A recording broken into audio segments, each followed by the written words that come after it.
Hello, I'm Bollard from Interest.co.nz and welcome to a special report on inflationary expectations.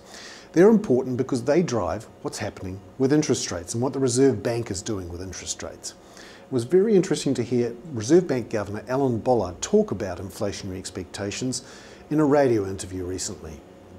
He was asked, why is it he's cutting interest rates at the same time that inflation is going to 5%. We'll see inflation at 5% in the September quarter, most people expect.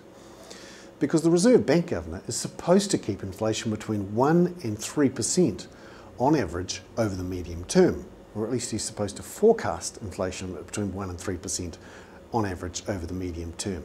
So why is it he's cutting interest rates?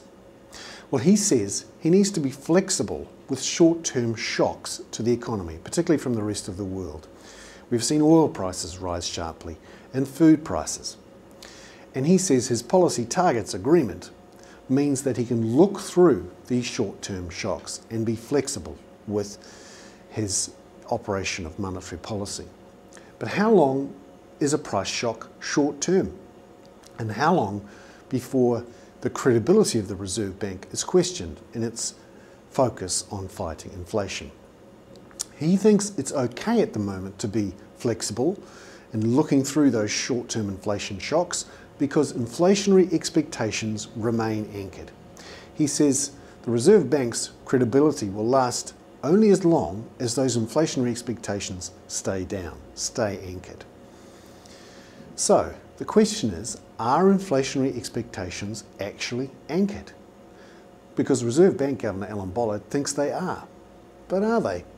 Now, there's several measures of inflationary expectations, some of them taken by the Reserve Bank itself. It does a quarterly survey by AC Nielsen of 80 business managers. It asks them, what do they think inflation will be in a couple of years' time?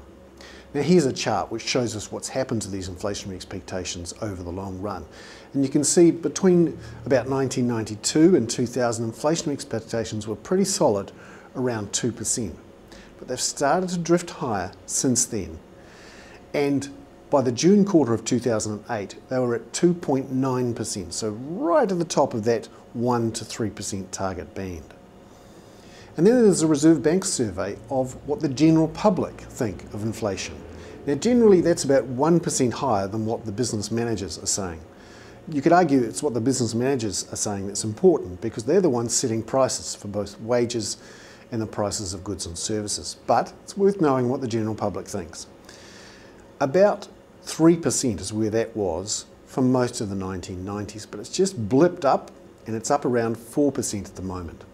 So it's very clear that inflationary expectations have drifted higher and they're now right at the top of the target band that the Reserve Bank has. So Reserve Bank Governor Bollard really doesn't have a lot of room to move. It's interesting, even he acknowledged in his interview that he had had an easier time of it in managing inflationary expectations than his predecessor, Don Brash, who really had to beat people over the head to get those inflationary expectations down. And Bollard says if those inflationary expectations break free again, he would have to get tough. So the question is Bollard leaning too hard on that legacy of low inflationary expectations? Is he going to lean on it so much that he breaks the credibility of the Reserve Bank? I fear that he is leaning too hard on that legacy that he received from Don Brash. We shall see how it goes.